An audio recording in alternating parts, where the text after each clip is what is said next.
సహోదరి సహోదరుడా, యేసు క్రీస్తు దివ్యనామములో ఈ ఉదయకాల వర్తమానాలు వింటున్న దేవుని బిడ్డలు అందరికీ శుభాలు, క్షేమము, కృప, సమాధానము యేసునామములో కలుగునుగాక. అందరికీ హృదయపూర్వకమైన వందనాలు. రండి, సృష్టికర్త అయిన దేవుడు మనతో మాట్లాడుచున్న మాట. కీర్తనలు 133వ కీర్తన. సహోదరులు ఐక్యత కలిగి నివసించుట ఎంత మేలు, ఎంతో మనోహరం.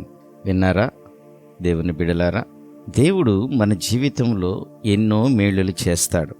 మనము కూడా ప్రభువు దగ్గరికి వెళ్ళి మనకు కావలసిన కార్యముల గురించి ప్రార్థన చేస్తాం.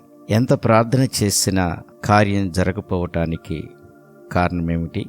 ఎన్నోసార్లు మొరపెట్టి ఉండవచ్చు నువ్వు, కానీ నువ్వు జవాబు దొరకలేదు. దేవుడు నాకు సహాయం చేయలేదని నిరాశపడతాం. మీ జీవితంలో కార్యము జరగాలంటే పరిశుద్ధ గ్రంథం మాట్లాడుచున్న మాట, ఇద్దరు ఏకీభవించుట, ముగ్గురు కలిసి ప్రార్థించండి అని పరిశుద్ధ గ్రంథం మాట్లాడింది. అంటే ఆయన ఆలోచన ఏమిటి అర్థం చేసుకోండి.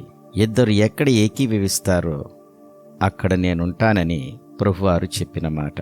ఈ మాట వింటే కొంచెం ఆశ్చర్యం అనిపిస్తుంది. ప్రేమ కలిగిన దేవుడు ఆ మాట వెనకాలన్న దీవెనికరమైన అర్థమేంటో తెలుసా? ఆయన వచ్చి నిన్ను దీవించటానికి ఇద్దరు కావాలట.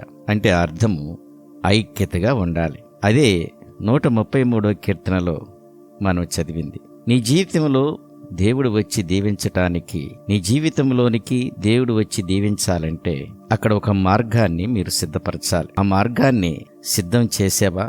ఆయన వచ్చి నిన్ను దీవించటానికి, ఆయన వచ్చి ఆయన పాదం పెట్టడానికి ఒక స్థలము, ఒక వేదికను నువ్వు సిద్ధం చేయాలి.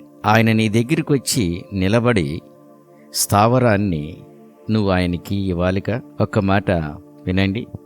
నోవాహు కాలంలో జలప్రళయం అయిపోయిన తర్వాత నోవాహు భూమి మీద కాలు పెట్టడానికి, భూమి సరిగా ఉందో లేదో చూడటానికి తన దగ్గర ఉన్న పావురాన్ని వదిలినప్పుడు ఆ పావురము అరికాలు మోపలేక తిరిగి వాళ్ళలోకి వచ్చింది. అలానే నా ప్రభువారు ఎన్నోసార్లు నీ దగ్గరికి వచ్చాడు, ఎన్నోసార్లు నీ గుమ్మం దగ్గరికి వచ్చాడు. నువ్వు అడిగినవి నీకివ్వటానికి, నిన్ను దీవించటానికి. కానీ అక్కడ స్థలము లేదు, వేదిక లేదు. ఇది చాలా బాధాకరం కదా. మీరు ఇద్దరు కలిసి ఏకీభవించి అక్కడ ఆయన కాలు పెడతాడు.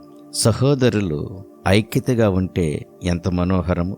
శిశువులు కూడా భయముతో వారంతా తలుపు వేసుకుని గదిలో కూర్చున్నప్పుడు వారి మధ్యలో నా ప్రభువారు నివాసం చేసి వారికి సమాధానాన్ని కలుగు చేశాడు.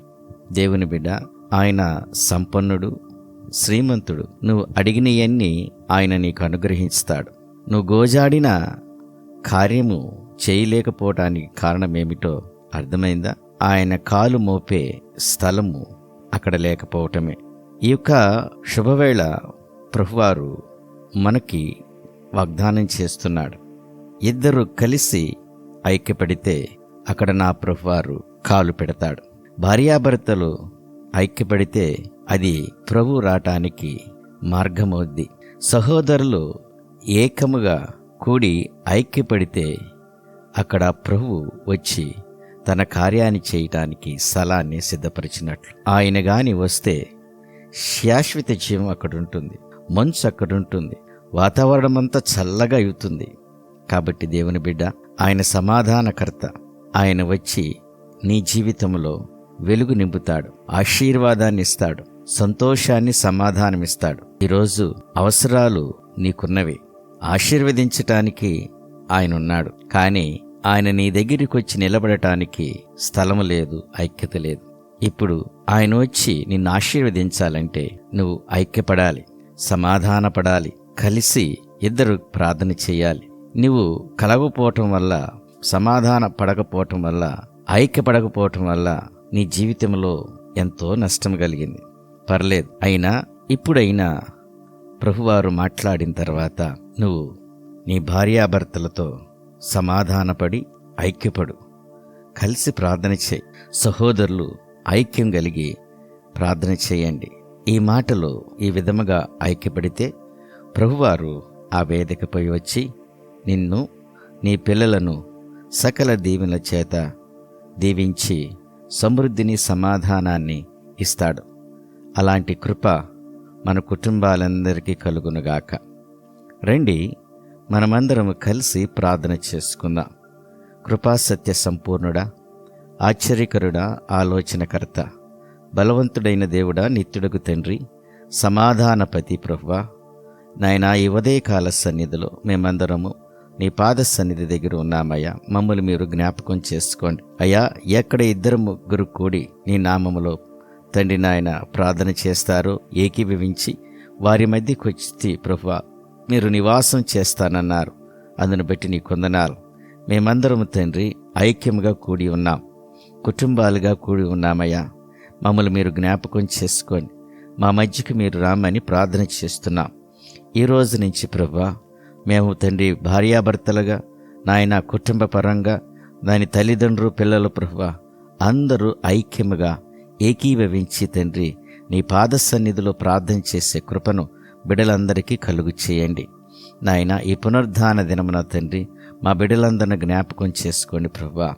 సమాజంగా కలిసి ఏకీభవించి ప్రభువా నీ సన్నిధిలోకి వస్తున్నామయ్యా. మా మధ్యలో మీరుండండి అయ్యా తండ్రి. నీ శాశ్వత జీవంతో మా యొక్క ఆత్మను ప్రభువా మా హృదయాన్ని నింపమని ప్రార్థన చేస్తున్నాను అయ్యా తండ్రి. మా మధ్య సమాధానాన్ని మాకు అనుగ్రహించండి అయ్యా తండ్రి. సకల దీవెనలను మాకు అనుగ్రహించండి ప్రభువా నాయనా తండ్రి. ఈ ఉదయకాలమే తండ్రి నీ పునరుద్ధాన దినము తండ్రి.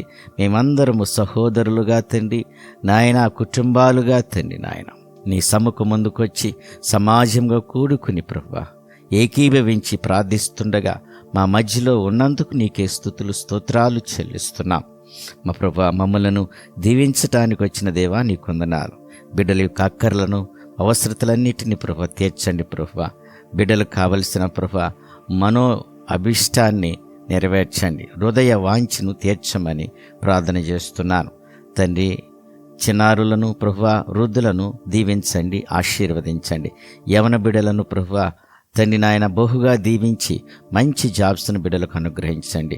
వారి చదువుల్లో సహాయం చేయండి.